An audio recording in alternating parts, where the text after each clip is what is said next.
Sebenarnya ekonomi berlaris gila waktu awal Nazi dan Hitler take over Jerman. Benda ni Hitler kena terima kasih dekat jasa Presiden Central Bank Jerman yang Nazi buat naik, yang kemudian jadi menteri dan penasihat ekonomi dah. Hampa boleh try Google, nama panjang dia Horace Greeley Yalmashach. So bila merasa sedap sikit ni, Hitler dah tak boleh duduk diam. Antara benda pertama yang dia buat adalah langgar treaty dengan British dan Perancis tadi dengan buat Air Force baru. So dia buat keluar rancangan 4 tahun persiapan untuk masuk perang. Hitler, dia apa satu ilmu ekonomi pun dia tak tahu. Dia betul awal tu sebab keliling dia ada orang yang betul. Dia purely karisma waktu bercakap macam. Dan menteri ekonomi dia mungkin satu-satunya manusia dalam hidup Hitler yang boleh arah Hitler untuk ikut cakap dia.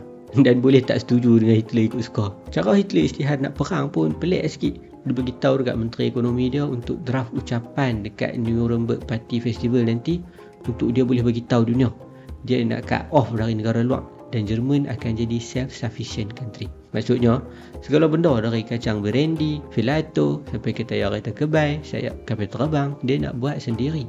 Tak ada lagi dah import. Ditambah dengan lukanya rakyat Jerman kebuluran pasca Perang Dunia Pertama sebab British dan Perancis buat palat. Rakyat sokong polisi ni. Tapi Hitler mungkin tak cerdik dalam ekonomi.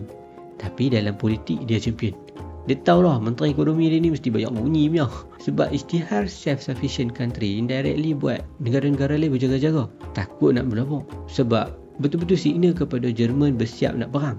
So sebelum tu lagi dia dah start kurangkan kuasa portfolio menteri ekonomi dia, si Schacht tadi. Bagi dekat veteran-veteran pejuang parti dan member-member yang setia dengan perjuangan Nazi untuk handle foreign currency dan emas. Walaupun satu habuk ilmu ekonomi betul tak? So instead of ada teknokrat sebagai penasihat yang benar, Hitler ada kaki angguk, yes man dan pengampu. Dan Schacht tadi tinggal jadi tulis ucapan je. Dari jaga rizab emas negara, jadi tukang jaga kebun kacang kuda je. Walaupun title dia masih lagi menteri ekonomi. Sebab Hitler tahu kalau terus pecat dia, rakyat akan marah. Sebab Schacht hero yang bawa keluar rakyat dari kebuluran dan tak ada kerja. So portfolio untuk hala tuju ekonomi yang sebenar Hitler transfer pergi kat kawan dia, Göring. Alasan Hitler bawa naik si Göring ni simple, untuk rompak emas.